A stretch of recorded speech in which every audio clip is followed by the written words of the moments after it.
Welcome to the podcast, Dreamy Cappuccino, where stories, musings, and memoirs fill your cup with inspiration. Get your headphones on, find your favorite chair, and close your eyes. It's time to hit the reset button, and for this hot, foamy cloud of caffeine to take you away on a journey into your imagination. It's time to wake up and go to dreamland. The mole, who thought to be a mole, but wasn't. He is digging tunnels into the fertile, crumbling soil, deeper and deeper and deeper. Here, nobody can hurt him. He is on his own, shielded from the evil, ever so attacking world outside. He decides to do nothing.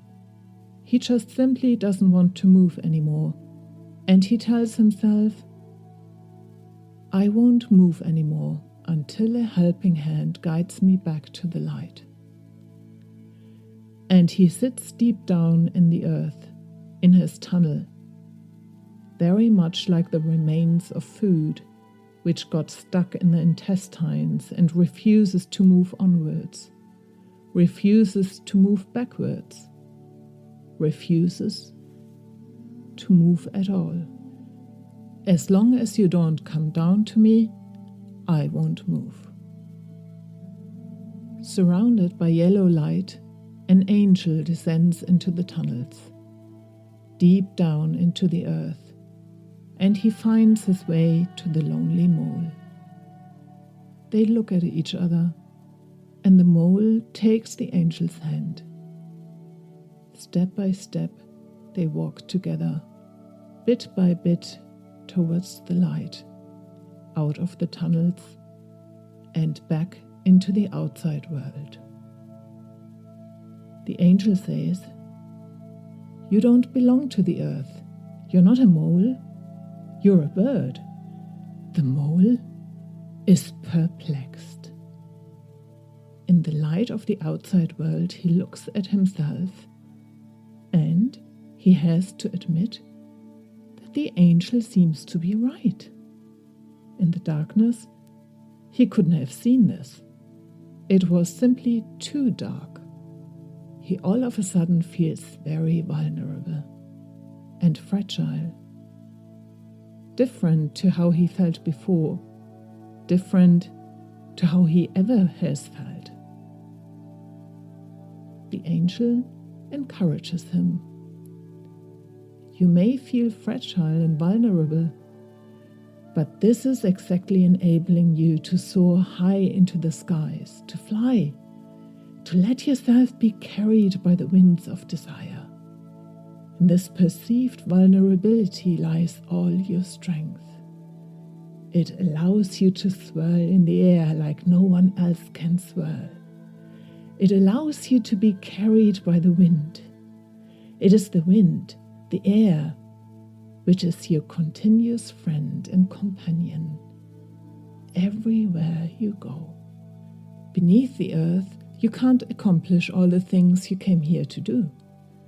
You can't accomplish all the things you came here to be. You're working with something you're not, and that's why you decided to not move anymore. It wasn't possible. You just couldn't do it. It was too difficult, too heavy. You got lost in an element which has never been yours to start with. It's not your primary one. You belong to the air and not the earth. Yes, you play with gravity.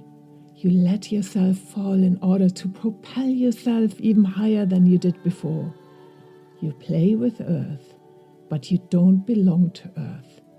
You belong to the air, the wind. The air has waited for you for a long time now, hoping for you to come back, hoping you'll find your way back into her loving, loyal arms. The mole, who in truth is a bird, is full of fear now. It all sounds absurd to him. He is a mole and he can't fly, and he would love to simply go back into his tunnels and back into hiding. He doesn't know what's gonna happen.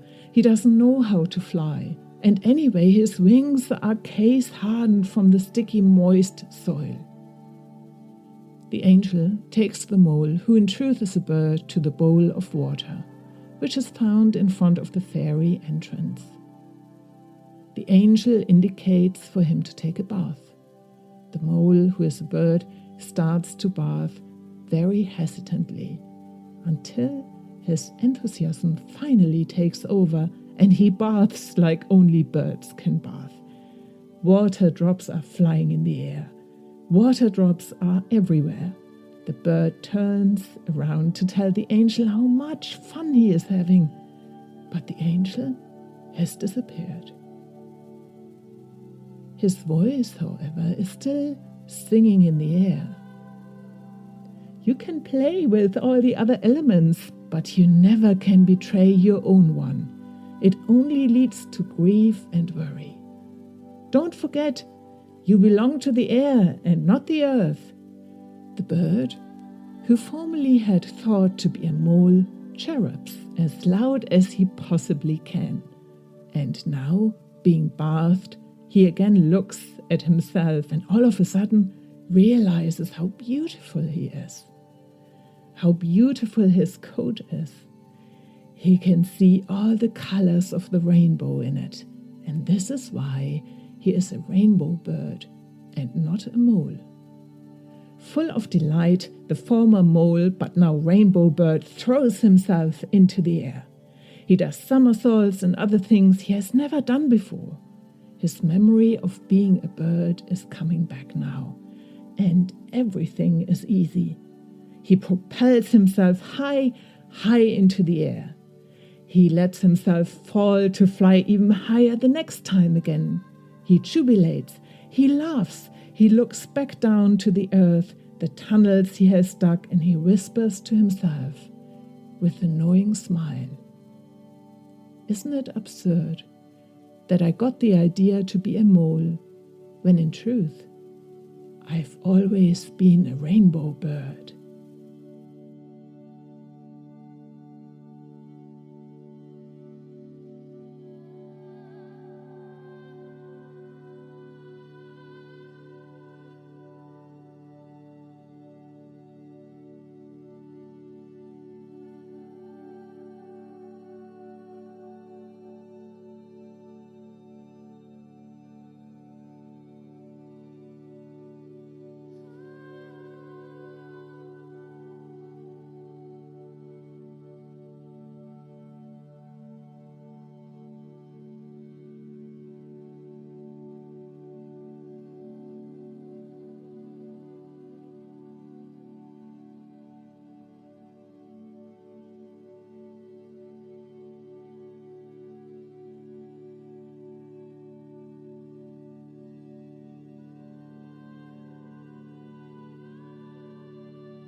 Thank you for listening to this episode of Dreamy Cappuccino.